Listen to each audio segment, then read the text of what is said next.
Sasuna Gumbihini, Tamale, Yawo Complaints Unit, Ewo Elibu, Paga, a flower border, Sasuna Kutukarium Shejinabia, and a Takutel, Takrade, Fred 0302 666915, and I toll free number 0800-300-55. Ghana Shippers Authority, providing shipping solutions. Monteyen, 107.1.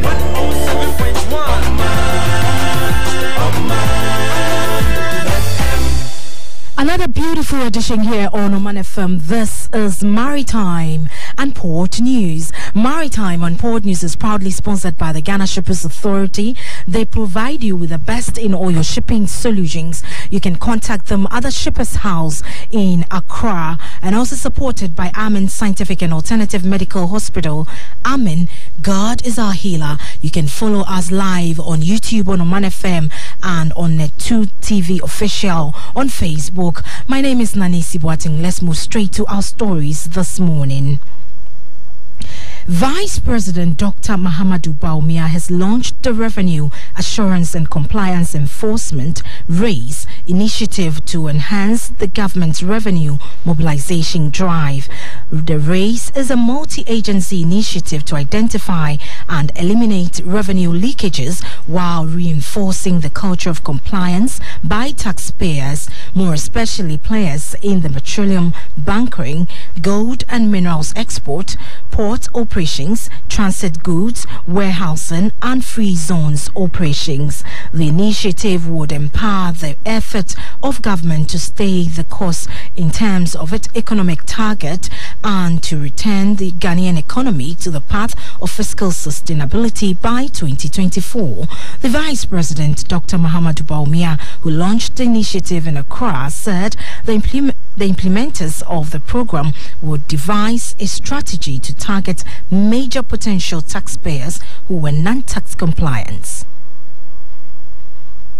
These are all parts of a machine that we are putting together to transform revenue mobilization in Ghana. This is the scale of the challenge we have to confront and the scope of the potential we have to harness. The implementation of the RACE initiative is one of our responses to this challenge of revenue mobilization. Revenue assurance and compliance enforcement is by its nature a multi-agency initiative. As the last line of defense in revenue mobilization, RACE is expected to identify and eliminate revenue leakages while reinforcing the culture of compliance, especially in areas such as petroleum bunkering, gold and minerals export, port operations, transit goods, warehousing, and free zones operations. My understanding is that the key strategies that are being rolled out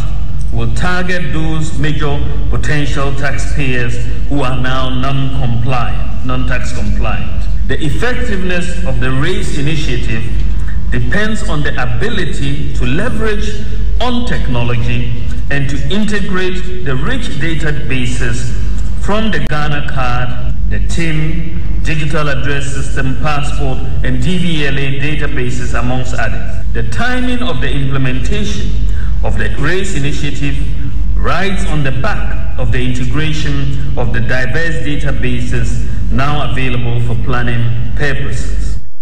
You heard Vice President Dr. Mahamudu Bawumia. On his part, the Commissioner General of the Ghana Revenue Authority, Mr. Amishadai Owusu-Amoah, said GRA is on course of meeting its revenue target for the year ending 2021. It is obvious that we have to do various things differently in order to be able to achieve our objectives and our goals we have set for ourselves as a nation. GRA is definitely not oblivious of the huge obligation to support national development, and we are well poised in delivering on that mandate. The authority in 2021 had the budget of 57 billion as what we needed to collect, and we had challenged ourselves to collect 60 billion. I'm happy to say that we are on course towards this huge target. However, I also want to quickly mention that the importance of collaborating with various institutions and various agencies to ensure that this target is met cannot be overemphasized. GIS has embarked on transformational initiatives, and central to this has been to implement tax policy reforms with other authorities and other institutions. We have also looked at our business process. We have looked at digitalization as a key thing for our achievement of our goals.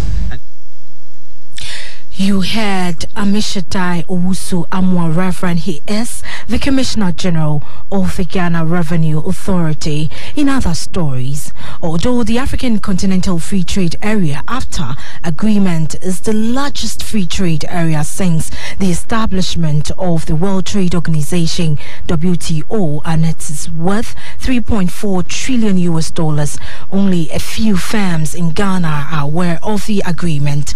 Research conducted by the Ghana Statistical Service GSS shows that only 25% of 1 in 4 agribusiness in Ghana have knowledge of AfTA, despite the fact that it's headquartered in Accra.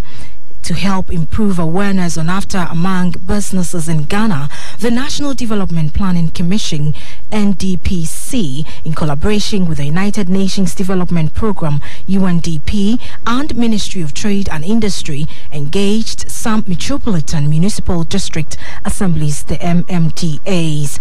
At the event, the Director General of the NDPC, Dr. Kojo Essien Mensah Abrampa, advised that the benefit of AfTA can be realized if MMDAs are involved in its implementation to facilitate the participation of local businesses.